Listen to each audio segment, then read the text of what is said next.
So hello বন্ধুরা, সবাই কেমন আছেন? আশা করি সবাই ভালোই আছেন। তো আজকে আমি আলোচনা করবো জিনোম এডিটিং নিয়ে। জিনোম এডিটিং কি?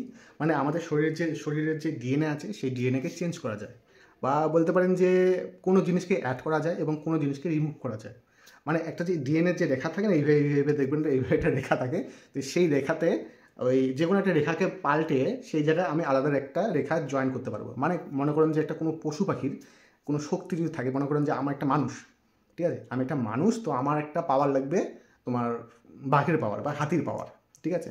তো তার যে ডিএনএ, সেই ডিএনএ কালেক্ট করে আমার ডিএনএর সাথে যদি ম্যাচ হয় তাহলে তার যে ডিএনএ সেটাকে আমার ডিএনএর সাথে মিক্সিং করে আমি নতুন ধরনের এভলিউশন ক্রিয়েট করব।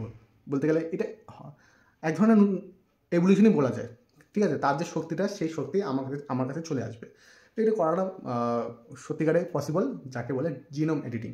এবার এটার উপকারিতা কি? এটার উপকারিতা হলো, এই যে পশু পাখির যে আমরা যে বেশিরভাগ শুনি যে এদের নাকি ক্যান্সার হয় না, বা হয়ও, বা খুবই কম, বা এদের রোগ খুব একটা হয় না। জ্বর সর্দি তো আমি দেখিনি, হয়তো আমি জানি না জ্বর এবং সর্দি হয় কি না বাঘ ভালুদের।